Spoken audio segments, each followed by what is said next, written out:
Hai, saya Binsar Negremus. Welcome to NFT, ngobrolin firman Tuhan.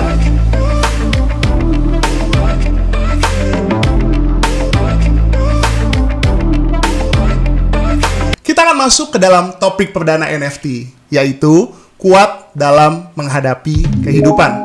Hidup ini tidak mudah, apalagi saat ini kita sedang ada di masa-masa pandemi. Dan selain itu, setiap manusia pasti akan menghadapi masalah di sepanjang kehidupannya. Dan semua orang, mulai dari anak kecil, orang dewasa, hingga orang tua, kakek nenek, mereka semua pasti mengalami apa yang namanya masalah. Untuk itu, kita harus kuat dalam menghadapi kehidupan. Untuk memiliki tubuh yang kuat, kita harus fit. Begitu juga dalam menghadapi hidup, kita harus fit. Saya formulasikan fit menjadi 3 kata yang harus kita ingat, yaitu F untuk fondasi. Fondasi atau dasar menentukan kuatnya, besarnya, tingginya suatu bangunan. Dalam hidup juga kita harus punya fondasi yang kuat. Hari-hari ini apa fondasi kita? Apa yang kita andalkan dalam kehidupan kita? Apa yang menjadi dasar hidup kita? Apakah harta kita? Apakah apa yang kita miliki? Apakah koneksi kita atau power kita? Itu semuanya akan goncang. Tetapi fondasi terbaik, satu-satunya yang kita harus miliki, yang kita harus andalkan adalah Yesus Kristus Tuhan. Kita harus menjadikan Yesus sebagai fondasi dalam kehidupan kita. Ketika kita menjadikan Yesus sebagai dasar kehidupan kita, masalah boleh ada, badai boleh datang, tetapi kita akan kuat berdiri teguh karena Tuhan Yesus yang akan memberikan kekuatan bagi setiap kita. Karena hanya Yesus satu-satunya kekuatan kita, Yesus satu-satunya yang dapat kita andalkan, dan satu-satunya pengharapan yang tidak akan pernah mengecewakan. Kita lihat firman Tuhan. Firman Tuhan katakan, karena tidak ada seorang pun yang dapat meletakkan dasar lain daripada dasar yang telah diletakkan, yaitu Yesus Kristus. Di Alkitab kita bisa mengenal tokoh namanya Paulus. Paulus memiliki banyak badai masalah dalam kehidupannya, tetapi dia tetap kuat karena dia menjadikan Yesus sebagai dasar dalam hidupnya. Dia katakan, karena bagiku hidup adalah Kristus dan mati adalah keuntungan. Nah, ia menjadikan Yesus dasar dalam kehidupannya. Hari ini, mari kita jadikan Yesus sebagai dasar kehidupan kita. Yesus adalah dasar yang terbukti, dasar yang teguh, dan yang tidak akan dapat tergantikan. Nah, setelah fondasinya kuat, kita bangun hidup kita dengan I. Apa itu? Integritas. Integritas adalah konsep yang berkaitan dengan konsistensi, keselarasan dalam tindakan-tindakan, nilai, metode, ukuran, prinsip, ekspektasi, dan berbagai hal yang dihasilkan. Seseorang dikatakan memiliki integritas apabila apa yang dipegangnya, apa yang dipercayainya, prinsip yang dipegang sesuai dengan tindakannya. Nah, ketika kita punya dasar kehidupan yaitu Yesus, kita memiliki integritas dengan melakukan apa yang Tuhan Yesus katakan. Secara singkat kita bisa melihat bahwa orang yang memiliki integritas adalah orang yang menjadi pelaku-pelaku firman Tuhan. Ada suatu kisah di dalam Matius 7. Ketika itu Yesus baru selesai khotbah di bukit dan ia menutup khotbahnya dengan perumpamaan 2 macam dasar. Dikatakan ada 2 klasifikasi orang. Yang pertama adalah orang yang mendengarkan firman Tuhan dan melakukannya. Orang itu sama dengan orang yang membangun rumah di atas batu. Sedangkan yang kedua, orang itu mendengar firman Tuhan, tetapi tidak melakukan firman Tuhan. Diklasifikasikan orang itu sama dengan orang yang membangun rumah di atas pasir. Kedua-duanya mengalami ujian yang sama. Hujan, banjir, angin melanda.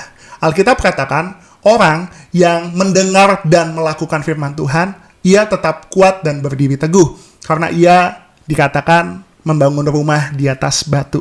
Tetapi orang yang tidak melakukan firman Tuhan, seperti orang yang membangun rumah di atas pasir, ia akan rubuh dan hebatlah kerusakannya. Kekuatan yang sesungguhnya teruji ketika kita sedang menghadapi badai kehidupan dan kita sedang dilanda masalah. Cobaan datang, godaan datang, bahkan kadang juga berkat datang untuk menguji kita. Tapi Alkitab katakan, orang yang melakukan firman Tuhan akan tetap berdiri teguh. Hari ini, kalau kamu mau kuat di dalam hidup, mari lakukan firman Tuhan dengan penuh integritas. Walaupun tidak ada yang melihat, tetap lakukan apa yang benar di mata Tuhan. Dan terakhir, T untuk tujuan. Dalam hidup, kita harus punya tujuan yang jelas. Tujuan menentukan arah kehidupan kita. Tujuan juga menentukan prioritas dalam kehidupan kita. Untuk itu, kita belajar dari Paulus. Paulus dapat kuat menghadapi kehidupan karena ia memiliki satu tujuan. Alkitab katakan di dalam Filipi 1 ayat 20-21.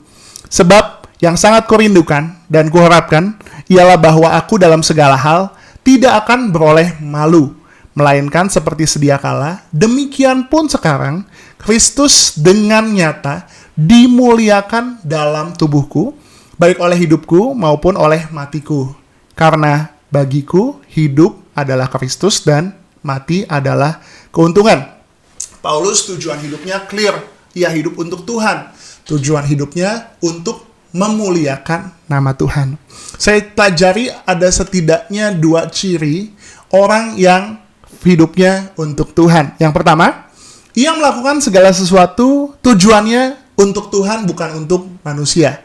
Kolose 3 ayat 23 dikatakan, apapun juga yang kamu perbuat, perbuatlah dengan segenap hatimu, seperti untuk Tuhan, dan bukan untuk manusia.